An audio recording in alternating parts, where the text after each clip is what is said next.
नमस्कार। देश और दुनिया की तमाम फटाफट खबरों में आपका स्वागत है। खबरों के लिए आपसे निवेदन की यदि आपने हमारे चैनल को सब्सक्राइब नहीं किया तो कृपया करके देश और दुनिया के लिए तमाम फटाफट खबरों के लिए आपके अपने चैनल को सब्सक्राइब कर लें।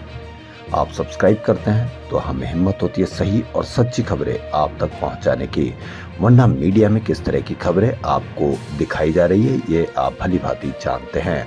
मीडिया में कहीं पर भी इसकी कोई चर्चा नहीं है कि किसी का धर्म चेक करने के लिए उसकी पैंट भी उतारी जा रही है। क्या आपको इस पर विश्वास होगा? ये खबर कहीं दूसरे देश की नहीं, ये खबर हमारे देश की है। जी हाँ, इतनी मानसिकता, इतनी गिरी हुई मानसिकता को हम लेकर कहाँ जाएंगे, इस पर भी आप अवश्य कमेंट करें, क्योंकि कभी भी आपस में इस तरह के भेद होना ये अच्छा है या बुरा है।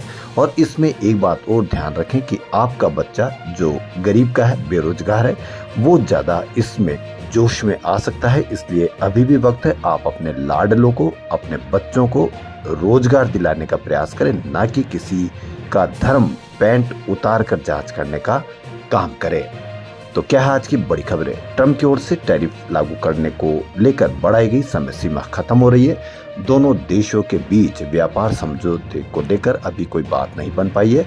ऐसे में राहुल गांधी ने अमेरिका के रेसिप्रोकल टैरिफ लागू करने को लेकर केंद्र सरकार पर बड़ा निशाना साधते हुए तीखी प्रतिक्रिया भी दी है। उन्होंने कहा है कि प्रधानमंत्री नरेंद्र मोदी अमेरिका के साथ व्यापार समझौते पर बने गतिरोध के बीच तय समय सीमा के आगे झुकेंगे। बता दें कि अमेरिका ने भारत के लिए 26% टैरिफ लागू करने की बात कही थी। इसके बाद समझौते को लेकर इसे 90 दिनों के लिए टाल दिया गया था। वो समय सीमा अब पूरी होने वाली है। राहुल गांधी की प्रतिक्रिया केंद्रीय मंत्री पीयूष गोयल के उस बयान के बाद आई जिसमें उन्होंने कहा था कि भारत अमेरिका के साथ तभी व्यापार समझौते करेगा जब उसके हितों की रक्षा होगी। अब डोनाल्ड ट्रंप के रेसिप्रोकल टैरिफ लागू होने में सिर्फ 3 दिन बाकी है। ऐसे समय विपक्ष के नेता कांग्रेस सांसद राहुल गांधी का बड़ा बयान आया है। बिहार में विधानसभा चुनाव होने, इसी बीच चुनाव आयोग की ओर से मतदाता विशेष गहन पुनरीक्षण अभियान को लेकर सियासी हलचल मच गई है। अब SIR के खिलाफ सुप्रीम कोर्ट का दरवाजा खटखटाया गया। वोटर लिस्ट रिवीजन के खिलाफ सुप्रीम कोर्ट में याचिका दाखिल की गई है। एसोसिएशन फॉर डेमोक्रेटिक रिफॉर्म्स यानी ADR की ओर से दायर याचिका में कहा गया है कि चुनाव आयोग का आदेश मनमाना है। इसे लाखों मतदाताओं को अपने मताधिकार से वंचित भी हो सकते हैं। SIR प्रक्रिया पर रोक लगाने की मांग की गई है। याचिकाकर्ता ने कहा, इसी को लेकर याचिकाकर्ता का तर्क है कि जब तक 24/6/2025 के इस आदेश को रद्द नहीं किया जाता है तब तक यह मनमाने ढंग से और बिना उचित प्रक्रिया के लाखों मतदाताओं को मताधिकार से वंचित कर सकता है, स्वतंत्र और निष्पक्ष चुनाव को कमजोर कर सकता है, इस तरह संविधान के मूल ढांचे पर प्रहार कर सकता है। दूसरी तरफ विपक्ष ने इसको लेकर वोट बंदी का नाम दिया है। आपने अभी एक खबर हम आपको बताएंगे जहां पैंट उतार करके उसका धर्म मालूम किया गया और मालूम करने का प्रयास किया जा रहा है। वहीं आपको हर जगह कहीं भाषा को लेकर भी विवाद चल रहा है, इसकी कहीं पर भी कोई चर्चा आपको देखने को नहीं मिलेगी। आपको राजा सोनम की ज्यादा चर्चा देखने को मिलेगी, जबकि आम आदमी आपस में किस तरह से भेद के चलते क्या क्या कर रहा है इसकी आप कहीं पर भी कोई चर्चा नहीं देखेंगे। महाराष्ट्र में मराठी भाषा विवाद बढ़ता जा रहा है। शनिवार आज सुबह मशहूर इन्वेस्टर सुशील केडिया के वर्ली स्थित ऑफिस में महाराष्ट्र नवनिर्माण सेना के कार्यकर्ताओं ने तोड़फोड़ की और पुलिस ने इस मामले में 5 लोगों को हिरासत में लिया है। यह हमला उद्धव और राज ठाकरे की संयुक्त रैली के कुछ घंटे पहले किया गया। यह हमला केडिया के 3 जुलाई को उनकी पोस्ट के बाद हुआ। उनने मन से राज ठाकरे को टैग करते हुए लिखा था कि मुंबई में 30 साल रहने के बाद भी मैं मराठी ठीक से नहीं जानता और आपके घोर दुर्व्यवहार के कारण मैंने यह संकल्प लिया है कि जब तक आप जैसे लोगों को मराठी मानुष की देखभाल करने का दिखावा करने की परमिशन नहीं दी जाती, मैं प्रतिज्ञा लेता हूं कि मैं मराठी नहीं सीखूंगा, क्या करना है बोल। 3 जुलाई की पोस्ट के बाद केडिया ने एक्स पर बताया था कि उन्हें फोन पर धमकियां दी जा रही है। उन्होंने राज ठाकरे, महाराष्ट्र CM देवेंद्र फडणवीस, मुंबई पुलिस को टैग करते हुए वापस लिखा, राज ठाकरे आपके सैकड़ों कार्यकर्ताओं का मुझे धमकाना मुझे एक धारा प्रवाह मराठी फांसी नहीं बना देगा। इतनी धमकियों के साथ और भी डर है कि अगर मैं एक भी शब्द गलत तरीके से बोलने से चूक गया तो और अधिक हिंसा होगी। राज ठाकरे के कार्यकर्ता धमकियां दे रहे हैं, मुंबई पुलिस मुझे सिक्योरिटी दे। क्या आज महाराष्ट्र में किसी भारतीय को सम्मान और सुरक्षा का कोई अधिकार है?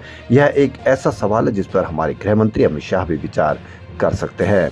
अब आप इससे अंदाजा लगा लीजिए कि किस तरह से इस पर बड़ी खबर बन सकती है या बड़ी चर्चा की जा सकती है, लेकिन कहीं पर भी कोई चर्चा नहीं है। बिहार में शुक्रवार रात 11:30 बजे बिजनेसमैन गोपाल खेमका की गोली मारकर हत्या कर दी गई। इस मामले में शनिवार को पुलिस ने एक संदिग्ध को पुलिस हिरासत में लिया है। पुलिस सूत्रों की माने तो मर्डर शूटर से कराया गया था, जिसकी गिरफ्तारी के लिए एसटीएफ की टीम लगातार छापेमारी कर रही है। आईजी जितेंद्र राणा ने बताया कि हत्याकांड के कई पहलू सामने आए, जिस पर जांच हो रही है। शूटर ने गोली मारी, इसके साथ कुछ लाइजनर भी थे। शूटर से जुड़े महत्वपूर्ण सुराग हाथ में लगे हैं।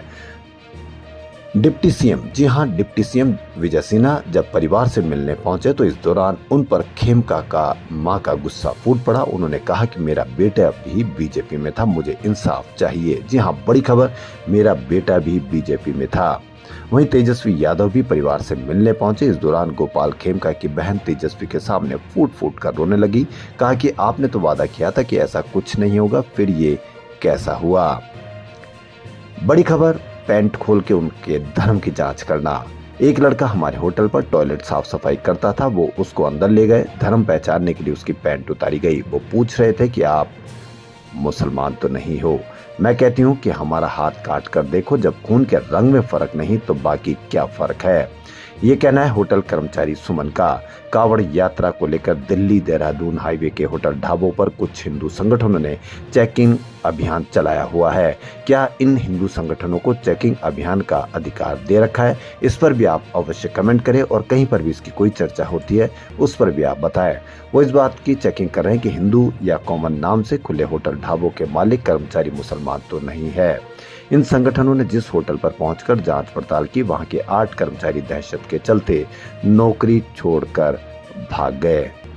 विवादों के बाद होटल संचालक को सुरक्षा मिलनी चाहिए थी या कितना उसको संरक्षण मिलनी चाहिए थी, उसके बजाय होटल संचालक ने होटल ही बंद कर दिया।